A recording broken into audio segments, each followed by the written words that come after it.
Blood for blood, खून के बदले खून, रिवेंज, वेंजेंस, ये सारे शब्द जो है मॉडर्न सोसाइटी के अंदर में एक अलग मायने रखते हैं। हमारे आपके बीच में अगर कोई झड़प हो जाए, कोई केस इस तरीके का हो, तो अक्सर किस तरीके से डिस्प्यूट को, कॉन्फ्लिक्ट को रिजॉल्व किया जाता है, कोर्ट कचहरी का माध्यम वहां पर लगता है और एक फॉर्मल वे में एक अथॉरिटी जो भी होती है स्टेट की, वहां पर कुछ धाराएं लगेंगी, कुछ प्रकार के इन्वेस्टिगेशन किया जाएगा, कोई एजेंसी होगी, कोई इन्फोर्समेंट बॉडी होगी, है ना, पुलिस महकमा हो सकता है, कोई और बॉडी हो सकती है, और फाइनली जब सुनवाई के बाद एक निश्चय पे पहुंचेगी न्याय व्यवस्था, तो आपको या सामने वाले को, जिसकी भी गलती है या फिर अगर दोनों की गलती है, तो उसको कसूरवार ठहराया जाएगा, ऑलराइट, वो गिल्टी माना जाएगा और उसको सजा मिलेगी एज पर दी सेट स्टैंडर्ड। जो भी प्रावधान होंगे, जो भी वहां पर उसके लिए सजा बनती है, उसके अपराध के लिए वो सजा मिलेगी।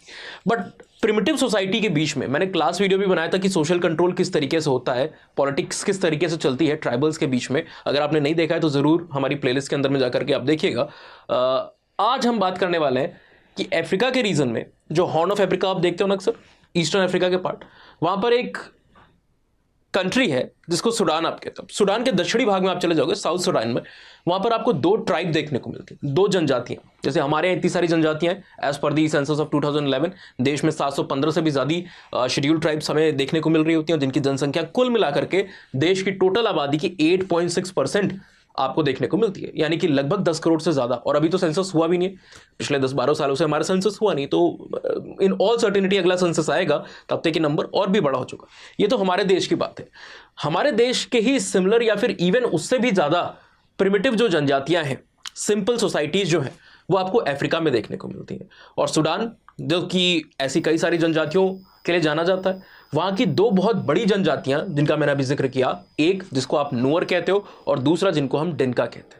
ये दोनों पड़ोसी हैं आपस में, लेकिन इन पड़ोसियों के बीच में विवाह भी होता है, यानी कि मैरिज का एसोसिएशन है, कॉपरेशन भी देखने को मिलता है। लेकिन जब झड़प होती है, जब लड़ाई होती है, तो वो लड़ाई बहुत ही इंटेंस रूप ले लेती है। एक आप कह सकते हो कि खून के बदले खून वाला जो फ्रेज है ना, वो वहां पर डिट्टो अप्लाई हो जाता है। तो आज हम इसी के ऊपर बात करने वाले हैं। इस तरीके की जो एक्ट है या इस तरीके की बदला लेने की जो प्रणाली है, व्यवस्था है नुअर्स के बीच में, इसको यूजुअली ब्लड फ्यूड कहा जाता है। क्या कहा जाता है? Blood feud. इसका नाम आप दिमाग में रखिए, आगे इसके ऊपर बात होगी, है ना। हमने कल के लेक्चर में, या फिर इनफैक्ट इससे पहले वाला जो लेक्चर था, वहां पर बात किया था कि सिंपल सोसाइटीज के बीच में जो लॉ और कंट्रोल होता है, मैं सीधे ट्राइबल्स लिख दूं, है ना, आपको कंफ्यूजन ना हो, इसलिए सिंपल शब्दों का इस्तेमाल करते हैं। जो जनजातियां हैं, इनके बीच में आप देखोगे कैरेक्टरिस्टिक फीचर क्या है। सबसे पहला तो आपको पता है कि ये स्टेटलेस सोसाइटी होती है। कैसी? स्टेटलेस सोसाइटीज होती हैं, यानी कि non centralise form of political organisation आपको यहां पर देखने को मिलता है। जिसका मतलब क्या है कि यहां पर किसी भी प्रकार की सेंट्रलाइज अथॉरिटी जो है वो नहीं होती है। कोई भी सेंट्रलाइज अथॉरिटी, एक्सटर्नल अथॉरिटी यहां पर एग्जिस्ट नहीं करती है। और ये सोसाइटीज का जो नंबर होता है बहुत कम होता है ना। यूजुअली 20-25 लोगों से लेकर के एट मैक्स यहां पर हो सकता है 2,500 से 3,000 के आसपास लोग आपको देखने को मिले। ऑलराइट। इकोनॉमी जो होती है इनकी यूजुअली हंटिंग गैदरिंग से लेकर के पेस्टोरलिज्म तक आपको जाते हुए देखने को मिलती है। हर्डर्स होते हैं, पेस्टोरलिस्ट होते हैं, है ना। दुग्ध उत्पादन और पशुपालन का जो एक्टिविटी है, इकोनॉमिक एस्पेक्ट है, उसको ये फॉलो कर रहे होते हैं, या फिर शिकार, हंटिंग एंड गैदरिंग की इकोनॉमी कर रहे होते हैं। और जाहिर सी बात है, इस तरीके की इकोनॉमीज के अंदर में पॉपुलेशन की साइज बहुत बड़ी नहीं हो सकती है। एग्रीकल्चर के बाद आपको क्या देखने को मिला? जब नियोलिथिक रिवॉल्यूशन हुआ, जब एग्रीकल्चर का डेवलपमेंट हुआ, तो पॉपुलेशन बहुत तेजी से आगे बढ़ने लगी, है ना। क्यों? क्योंकि आपके पास एक सिक्योरिटी थी, सरप्लस था, खाना ज्यादा अगर आपने उत्पादन किया, ज्यादा आपने, आपकी फसलें अच्छी से आप कह रहे हो कि उगी, तो आपने उसको क्या किया? थोड़ा बहुत का कंजम्पशन किया, थोड़े को अगर ट्रेड करना था तो ट्रेड किया, और बाकी को आपने ग्रेनरीज के अंदर में बचा करके रख लिया। तो अगले साल या फिर अगले सीजन में अगर उत्पादकता यानी कि प्रोडक्टिविटी उतनी नहीं भी होती है और आपके पास उतनी ज्यादा खाने की चीजें नहीं भी हैं, तो भी आपने जो स्टोर करके रखा है उसके ऊपर आप डिपेंड कर सकते हो। तो इसलिए पॉपुलेशन चलती थी। लेकिन यहां पर इन सोसाइटीज के अंदर में जो नॉन सेंट्रलाइज सोसाइटीज है, ट्राइबल की जो सोसाइटीज है, इनके बीच में यूजुअली आपको देखने को मिलता है कि पॉपुलेशन की डेंसिटी काफी कम है। पॉपुलेशन की जो डेंसिटी है, जनसंख्या घनत्व जिसको आप कहते हो, ये बहुत कम है। और नंबर इतना कम आपको देखने को मिलता है कभी कभी, है ना। यूजुअली ये नोमैडिक होते हैं, कैसे होते हैं, नोमैडिक या सेमी नोमैडिक होते हैं, या तो पूरे समय एक जगह से दूसरी जगह भागते रहेंगे नए शिकार के वजह से, और या तो थोड़े समय रुकेंगे एक जगह पर, फिर आगे जाएंगे, बढ़ेंगे। एक जगह पर मतलब स्थिर नहीं होता। जैसे हमारा आपका एक घर है, हमें ऑफिस भी जाना है, काम पे जाना है, पढ़ने जाना है, पर लौट करके घर ही पे आएंगे, ऑलराइट। बट यहां पर ऐसा नहीं है, इनकी टेरिटरीज लगातार चेंज होती रहती है, ठीक है। इसीलिए इनके बीच में लड़ाई झड़प कॉन्फ्लिक्ट जो है वो अच्छा नहीं माना जाएगा। क्यों? क्योंकि पॉपुलेशन पहले इतनी कम है, रिसोर्स के लाले पड़े हुए हैं, खाने के लाले पड़े हुए। अब इसमें आप आपस में अगर लड़ाई करने लगोगे, एक दूसरे की मदद करने की जगह अगर लड़ाई करने लगोगे तो पॉपुलेशन टूट करके गिर जाएगी, बिखर जाएगी, है ना। तो क्या चाहिए? ज्यादा कॉपरेशन चाहिए, आप एक दूसरे से ज्यादा कॉपरेट करो, this is the requirement. And इसीलिए इन तरीके की सोसाइटीज में अगर कोई भी लड़ाई होती है, कोई भी अगर कॉन्फ्लिक्ट हमें यहां पर देखने को मिलता है, तो सबसे पहला क्या किया जाता है? सबसे पहला रास्ता निकाला जाता है कि भैया अवॉइडेंस कर लो ताकि कॉन्फ्लिक्ट हो ही ना। अवॉइडेंस का मतलब क्या है कि अगर आपको लगता है कि किसी मेंबर से या किसी कम्युनिटी से आपकी लड़ाई हो सकती है, तो आप दोनों एक दूसरे का रास्ता काटो ही मत। Do not cross the way. आप अलग रहो, दूसरा अलग रहेगा, अवॉइड करो एक दूसरे को। अगर इंटरेक्शन ही नहीं होगा तो कॉन्फ्लिक्ट कहां से होगा? तो सबसे पहले तो ये रास्ता कॉन्फ्लिक्ट रेजोल्यूशन के लिए करा जाता है। तो ये रास्ता नहीं है, एक तरीके से जो कहावत है ना, prevention is better than cure. बचाव जो है वो इलाज से कई बार बेहतर होता है ना। तो सेम वैसा ही है कि आपने कॉन्फ्लिक्ट का मौका ही नहीं आने दिया, अवॉइड किया। लेकिन अगर कोई कॉन्फ्लिक्ट आ गया तो वहां पर सोसाइटीज ये फोकस करती हैं कि पहले किसी तरह नेगोशिएट कर लें, किसी प्रकार से नेगोशिएट कर लें, और नेगोशिएशन के तौर पे क्या करें? एक दूसरे से अपॉलॉजी मांग ले, रिचुअलिस्टिक अपॉलॉजी मांग ले, पब्लिक अपॉलॉजी मांग ले, छोटी मोटी गलती है तो माफ हो जाएगी, है ना। या तो हो सकता है अगर नेगोशिएशन आपस में नहीं काम कर रहा है तो किसी थर्ड पार्टी मीडिएटर को यहां पर बुला लिया जाए। मीडिएटर होता है ना, कई बार आप देखते हो कि दो लोग की लड़ाई होती है, कई बार तीसरा बीच में जाता है, बीच बचाव करने कूदने, और पता चलता है 2-4 थप्पड़ वो खुद खा के आ जाता है। दो लोग लड़ाई कर रहे हैं, पता चला कि चलो पहले इसको पीटते हैं, बाद में हम आगे बढ़ें, बाद में अपना देखेंगे, पहले ये जो बीच में कूद रहा है इसको पीटते हैं। तो ऐसे थर्ड पार्टी यानी तीसरे व्यक्ति, नेगोशिएटर की जरूरत पड़ती है, जो दोनों के बीच में कई बार सुलह कराने का काम करता है। पर अगर इस लेवल पर भी अगर बात ना बनी, तब तो फाइनली वहां पर कॉन्फ्लिक्ट होना ही होना है, फिर तो कॉन्फ्लिक्ट नहीं रुकता है। और इसी प्रकार का केस नुअर्स के बीच में भी देखा जाता है। नुअर्स जिनके ऊपर जो स्टडी है वो कंडक्ट की गई थी 1940 के दशक में, और 1940s 50s में नुअर्स के बीच में। फॉर एग्जाम्पल ये वर्क जो आप देख रहे हो, इवांस प्रिचर्ड नाम के एक स्कॉलर है जिन्होंने 1940 में नुअर्स, जो कि एक साउथ सुडान की जनजाति है, ट्राइब है, इसके ऊपर वर्क किया था। किताब का नाम था Nuer, the description of the modes of livelihood and political institution of the Nilotic people. ये रहे आपके इवांस प्रिचर्ड, जिन्होंने इस वर्क को किया था, फील्ड पे जाकर के नुअर की जो जनजाति है, जो ट्राइब है, उसको अच्छे से पढ़ा था, है ना। एक ब्रिटिश एंथ्रोपोलॉजिस्ट है, ये काफी इंपॉर्टेंट कंट्रीब्यूशन है, इनकी स्टडी को हर जगह यूज किया जाता है, खासकर पॉलिटिकल ऑर्गेनाइजेशन और सिस्टम को समझने में इनकी ये किताब काफी इंपॉर्टेंट है। अब इन्होंने ही ये आइडिया वहां पर बताया कि नुअर्स के बीच में कॉन्फ्लिक्ट किस किस बातों को लेकर के होता है और उसका रिजोल्यूशन किस प्रकार से होता है। ऐसा नहीं है कि सिर्फ इन्होंने नुअर्स को पढ़ा है, इनके बाद at least 6 to 7 highly critical and important work हुए। अगर नॉन क्रिटिकल वर्क को कहिए तो हो सकता है दर्जनों हुए हो, पर जो इंपॉर्टेंट वर्क है, हचिटसन से लेकर के होवल से लेकर के पीपी होवल का वर्क है, लगभग आधे दर्जन वर्क हो चुके हैं नुअर्स के ऊपर, इनके बाद के 70s में भी, 80s में भी, अर्ली 21st सेंचुरी के अंदर में भी। इवांस प्रिचर्ड, इनके बीच में जो कॉन्फ्लिक्ट होता है नुअर्स के बीच में, उसको 2 तरीके से बताते हैं। कहते हैं कि देखिए भैया, इनके बीच में 2 तरीके की फ्यूड होती है। फ्यूड क्या है?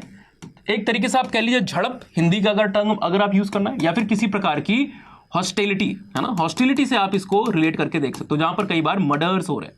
क्या हो रहा है? एक दूसरे को मर्डर कर रहे हैं, खून कर दे रहे हैं, है ना। तो ये 2 प्रकार का फ्यूड हो सकता है इनके यहाँ। एक तो स्मॉल लेवल पर फ्यूड होता है और एक लार्ज लेवल पर फ्यूड होता है। हॉवल साहब ये जानकारी हमें देखते हैं बाद के समय में, पीपी हॉवल की जानकारी ये है ना। स्मॉल फ्यूड क्या होता है? ज्यादातर ये इंट्रा ट्राइबल लेवल के ऊपर होता है, यानी कि जनजाति के अंदर ही आपस में लोगों के बीच में हो रहा है। फॉर एग्जाम्पल मान लीजिए 2 धर्म के लोग हैं, 2 ट्राइब्स की जगह समझ लीजिए 2 धर्म के लोग हैं। अगर एक धर्म के इंसान का अपने ही धर्म के इंसान से लड़ाई हो रही हो तो उसको आप क्या कहोगे? Intra religious conflict. इंट्रा शब्द वहां पर आप यूज करो।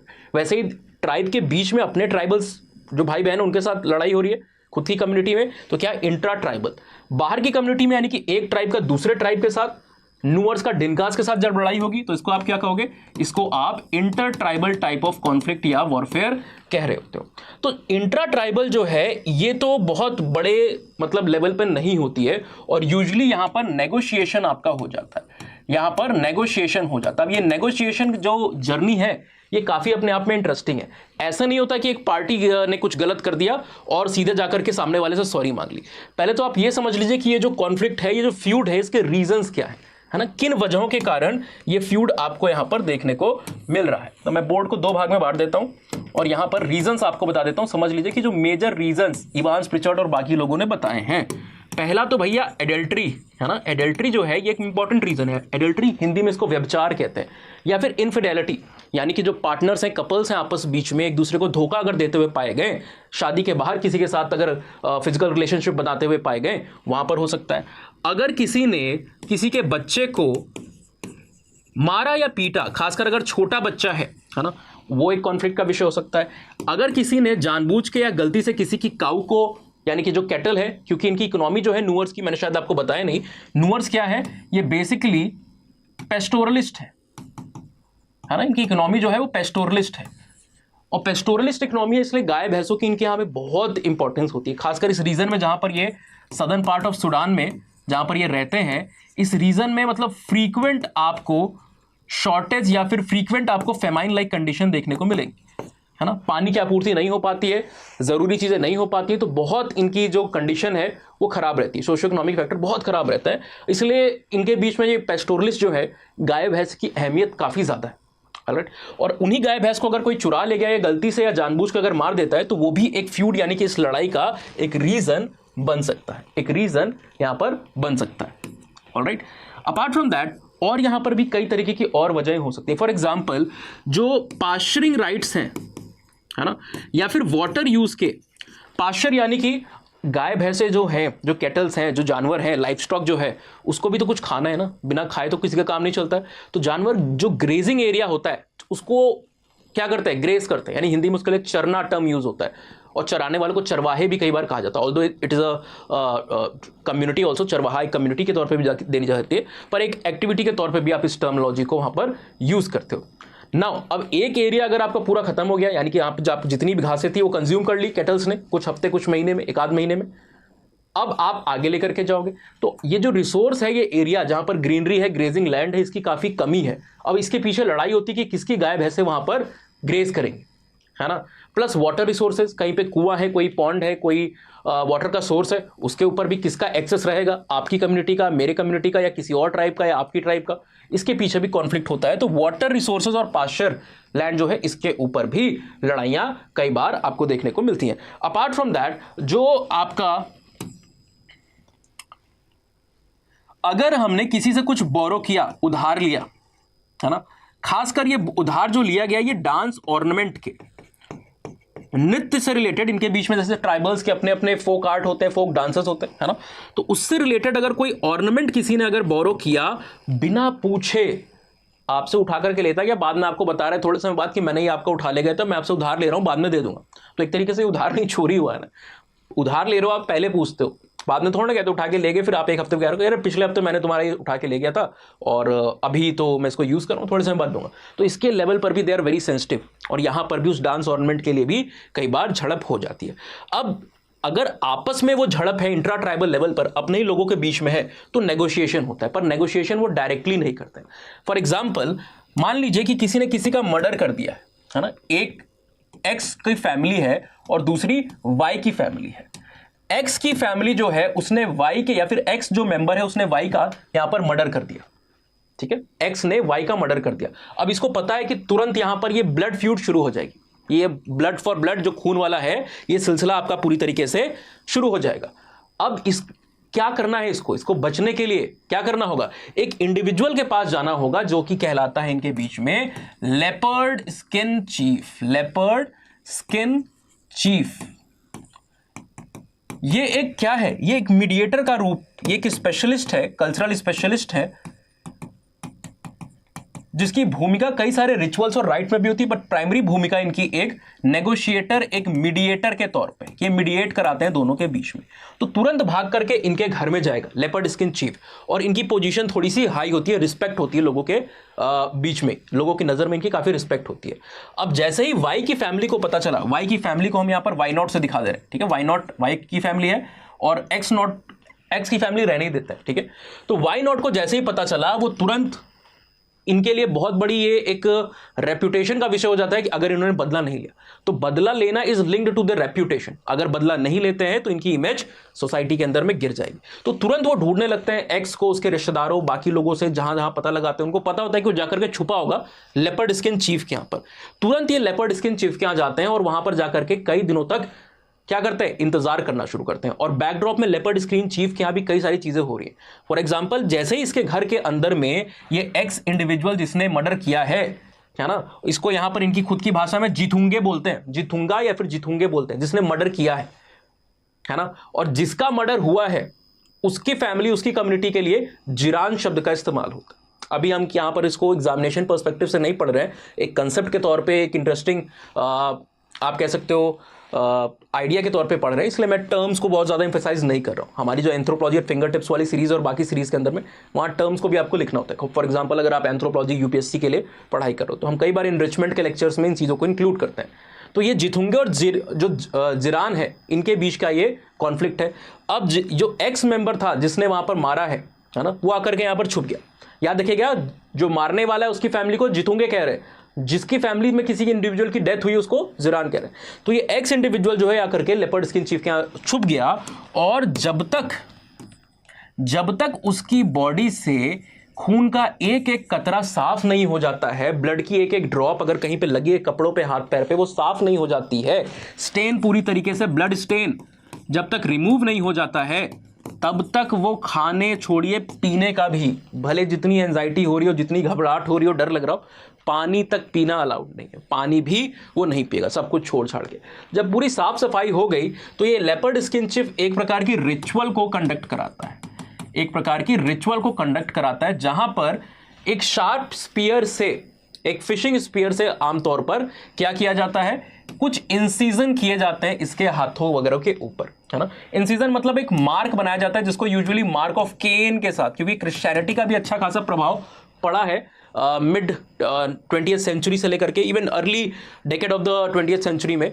तो इसलिए मार्क ऑफ केन, आप केन और एबल की कहानी अगर शायद आपने हाबिल और करके कहानी इस्लाम के अंदर में भी आपने सुनी होगी और क्रिश्चियनिटी के अंदर में भी ये कहानी आपने सुनी होगी, है ना। तो केन और एबल वाली कहानी ही यहाँ पर लगती है, तो उसी के लिए मार्क ऑफ केन, केन के हाथ पे मार्क होता है ना, तो उसी तरीके से इंसिजन को बनाते हैं एक या फिर दोनों हाथों के ऊपर, और उसको मार्क ऑफ केन बोला जाता है। अब जब ये मार्क ऑफ केन बना देता है लेपर्ड स्किन चीफ, तो बदले में, इस रिचुअल के बदले में कुछ कैटल्स इसको भेंट करनी होती है लेपर्ड स्किन चीफ को, यानी कि जिसने मारा, जिसने मर्डर किया, मर्डरर लेपर्ड स्किन चीफ को एक कॉम्पनसेशन के तौर पे, है ना, क्या कर रहा है, हर्जाने के तौर पे रिचुअल कंडक्ट कराने के लिए कुछ गाय भैंसे वहां पर दे रहा है, जिसका अमाउंट वेरी करता है, कोई फिक्स्ड अमाउंट नहीं है। अब इसका दो पक्ष हो सकता है, कुछ जो नुअर्स हैं उनके बीच में जो कैटल है इसको सेक्रीफाइस किया जाता है ना, यानी कि जो लेपर्ड स्किन चीफ है इसको क्या करेगा, सेक्रीफाइस कर देगा, आहुति इसकी चढ़ा देगा, या हो सकता है वो इसको एज अ फी अपने पास रख सकता है, एक शुल्क की तरह, फीस की तरह अपने पास रख सकता है। तो ये केसेस के ऊपर डिपेंड करता है। अब यहां पर ये सारी सेरेमनी चल रही है और बाहर आसपास टकटकी लगा करके बैठे, नजर रखे हुए, कौन, जो जिरान है, यानी कि वाई के फैमिली के मेंबर्स जो बदला लेने के लिए आए हैं। अब वो मार क्यों नहीं रहे, बिकॉज इनके बीच में एक रूल है, एक नियम है, एक कायदा है कि लेपर्ड स्किन चीफ का जो होमस्टेड है, जो घर है, उस हाउस होल्ड के अंदर में, उसके प्रेमाइसेस के अंदर में खून का एक कतरा भी वहां पर नहीं गिरना चाहिए, वहां पर किसी प्रकार की वायलेंस नहीं होनी चाहिए। इसीलिए वो शरण लेने के लिए यहां गया, उसको पता है यहीं पे सेफ है पूरी दुनिया में। समझ लीजिए न्यूक्लियर वेपन से बचने के लिए यूएस प्रेसिडेंट के बंकर में अपने गए हुए यहाँ पर। ऑलराइट, सो सेम चीज है, और वो इंतजार करता है, टकटकी लगाया कि अगर गलती से भी बाहर निकल गया तो इसको हम वहां पर क्या करेंगे, मर्डर कर देंगे, बदला हम यहाँ पर ले लेंगे। पर वो भी निकलता नहीं है। थोड़े समय बाद जब मॉर्चरी राइट्स पूरे हो जाते हैं, यानी कि जो वाई मेंबर था उसकी पूरी तरीके से जो आप कह सकते हो अंत्येष्टि, अंतिम संस्कार, फाइनल राइट्स जो है वो जब कंडक्ट कर दिए जाते हैं, थोड़े दिनों के बाद जब लोगों का जो पारा है थोड़ा कम हो जाता है, people calm down, cool down करते हैं, थोड़ा सा रिलैक्स होते हैं, तब नेगोशिएशन की बारी आती है, जिसकी हमने यहाँ पर पीछे बात की थी। अब ये नेगोशिएशन डायरेक्टली नहीं हो रहा है इंडिविजुअल के बीच में, लेपर्ड स्किन चीफ ही वहां पर मीडिएट कराएगा और वो दोनों कम्युनिटीज के बीच में एक तरीके से क्या करेगा, रिकॉन्सिलेशन करवाने की कोशिश करेगा कि सुलह कर लो, बातचीत करो, देखो क्या हो सकता है। और फिर यहां पर सिलसिला शुरू होता है कि कितनी कैटल्स दी जाएंगी, क्योंकि कैटल्स ही इनके यहाँ वेल्थ है, कैटल्स आर देयर वेल्थ, है ना। तो फिर बात होती है कि कितना कंपनसेशन आपको यहां पर देना होगा। तो बात यूजुअली आकर के रहती है, जो ये नेगोशिएशन करा रहा है, ये बात लगभग आकर के यूजुअली 40 या फिर 50 कैटल्स के ऊपर, 40 से 50 कैटल यहां पर लगती हैं एज अ कंपनसेशन। हरजाना भर रहे हो ना, 40 से 50 कैटल्स दो हमें, गाय भैंसे दो हमें, भैंसे दो हमें। और ये 40-50 अलग अलग नंबर किताबों में लिखा होता है, पर मैं आपको इसका एक्सप्लेनेशन बताता हूं। 40 यूजुअली तब यहां पर दी जा रही है जब जो मर्डर है वो बिथ से हुआ है। बिथ क्या है? फिशिंग के लिए जो स्पीयर यानी कि भाला यूज किया जाता है उसको यहां पर बिथ बोला जाता है, ठीक है। फिशिंग जो स्पीयर है उसके लिए ये टर्म बिथ यूज किया जाता है, उसके थ्रू मर्डर हुआ है, तो 40 आप दोगे, ठीक है। पर अगर यहां पर आपने हंटिंग या फाइटिंग जो स्पीयर है इसका यूज किया है, जिसको मत कहते हैं, ठीक है, सो आपको 50 देनी पड़ेगी। अब ये कंपनसेशन भी वेरी करता है। फॉर एग्जाम्पल, अगर अनइंटेंशनली हुआ है, यानी कि एक्सीडेंटल लेवल पर अगर ये मर्डर हो गया है, गलती से मर्डर हो गया है, फॉर एग्जाम्पल कई बार क्या होता है ना कि जंगल में दोनों कम्युनिटीज या दोनों फैमिलीज को लोग शिकार करने गए, जैसे आप श्रवण कुमार की कहानी सुने होंगे, है ना। वहां पर क्या होता है, महाराज दशरथ गलती से उनका जो बाण है वो लग जाता है। तो गलती से अगर ऐसा कुछ हो गया है, एक्सीडेंट हो गया है, उस केस में यहां पर सिर्फ 15 से 20 के जो कैटल है वो देनी पड़ती है, 15 से 20 कैटल जो है वो देनी पड़ती है। एक और चीज जो कम जगह पर मेंशन रहती है, पर आप समझ लो, स्टेटस ऑफ द इंडिविजुअल भी कंपनसेशन के अंदर में इंपॉर्टेंट फैक्टर होता है कि स्टेटस क्या था जिसका मर्डर हुआ है। अगर वो बहुत हाई स्टेटस का था तो कंपनसेशन भी ज्यादा देना पड़ता है, लोअर स्टेटस का अगर था तो उसको कंपनसेशन भी यहां पर कम देना पड़ता है। तो इस तरीके से पूरी नेगोशिएशन की जो परंपरा है, नेगोशिएशन की जो विधि है, दोनों कम्युनिटीज के बीच में चल रही होती है, and this is how the Nuers settle their dispute. तो आई होप ये न्यूअर्स के बीच की जो negotiation, compensation, fighting, blood feud, ये आपको आइडिया समझ में आया होगा।